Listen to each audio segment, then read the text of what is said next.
Good afternoon, children. Welcome to Standard 8 online science class. Today we are going to start a new unit in physics, physical quantities and measurements. In the previous class, you have learned that the density of an object is its mass per volume, and this is expressed by density is equal to mass by volume, m by v. Thus, if you know the mass and volume of a body, you can determine the density, isn't it? So, the CGS unit of density is gram per cc, while the SI unit is kilogram per meter cube, the relation between the two units, you may recall as 1000 kilogram per meter cube equal to 1 gram per cc.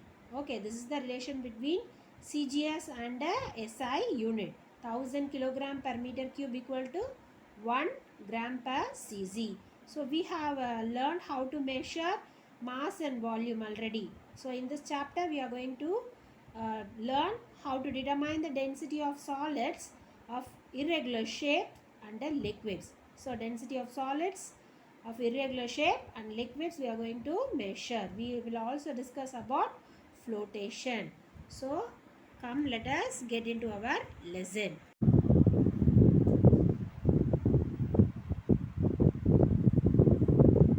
So now we are going to discuss how to take weights in this spring balance. Okay, in the spring balance, how to take the weight. So let us discuss all about the spring balance.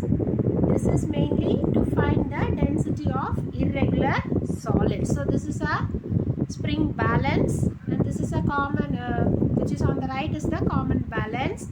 This spring balance which we are seeing on our screen has the capacity to weigh 100 grams, and this one has the capacity to weigh 500 grams, and this one which is made up of metal has the capacity to weigh 50 kgs. So we are going to discuss the different parts and their functions of the spring balance. So this one which is in red color has the plastic casting. Okay, and this is the spring. Okay, the spring which is attached to it, and the next one this is made up of plastic casting. Okay, so to determine the density of irregular solids we are using this spring balance, and this is the one which has metal casting. Okay, it has the metal casting. Now we are going to suspend the spring balance.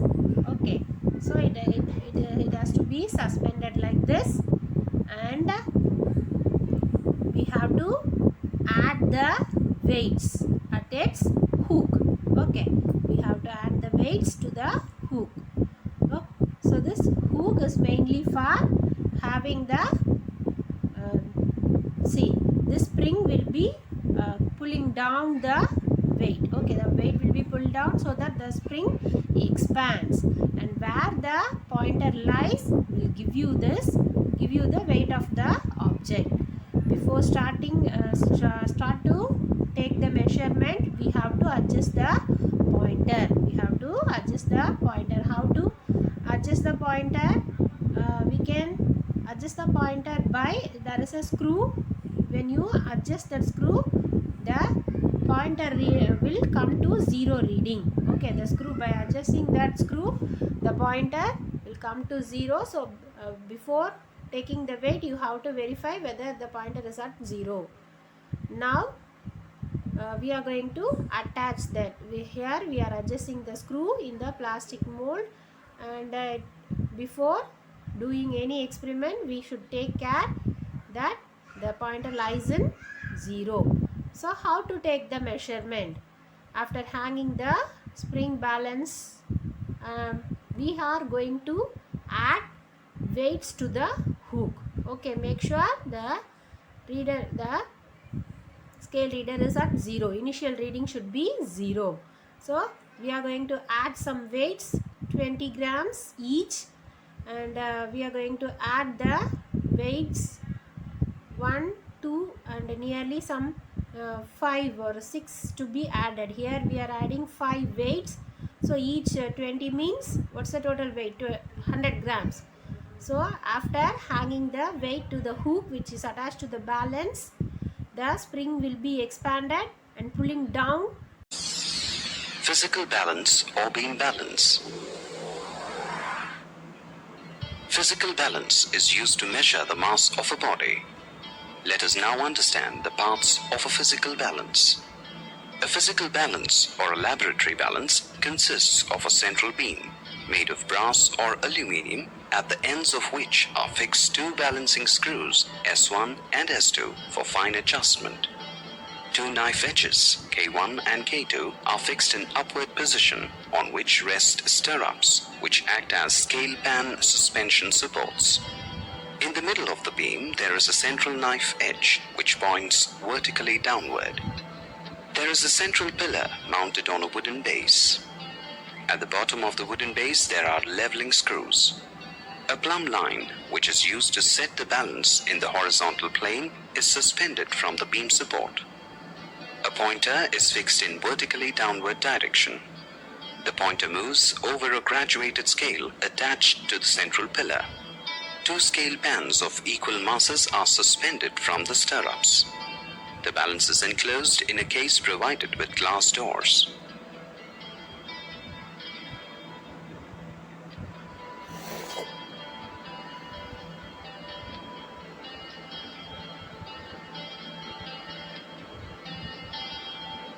Using a physical balance.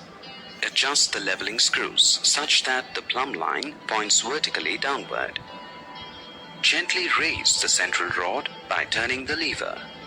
If the pointer remains at zero mark or oscillates equally on either side of the zero mark, then the balance is fully adjusted. However, if the pointer swings more in one direction, then adjust the balancing screws such that it swings equally on either side of the zero mark. Lower the central rod and place the article to be weighed in the left-hand side pan. Place standard weights in the right-hand side pan till the pointer oscillates equally about the zero mark when the central rod is raised. Use forceps provided in the weight box.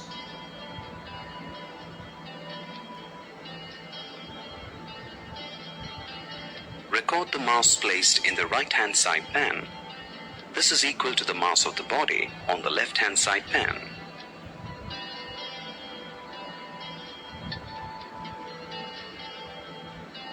To measure the volume of an irregularly shaped object, such as a rock,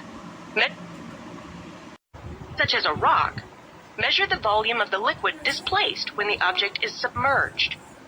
To do this, measure the initial volume of water in a graduated cylinder. Submerge the irregular object and measure the final volume of the water.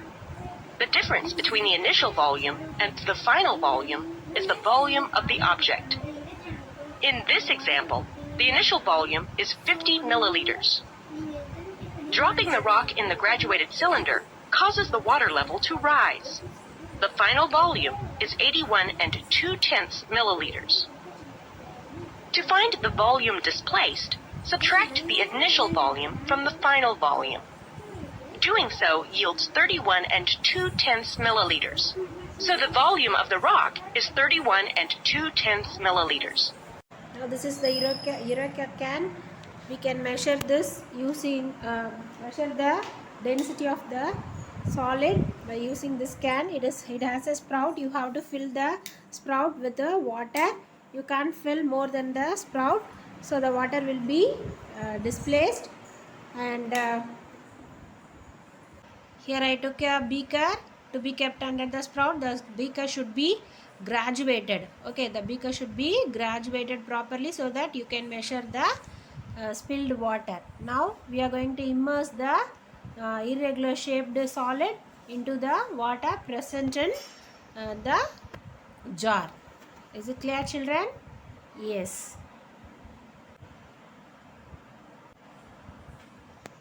Now we are immersing the solid into the can.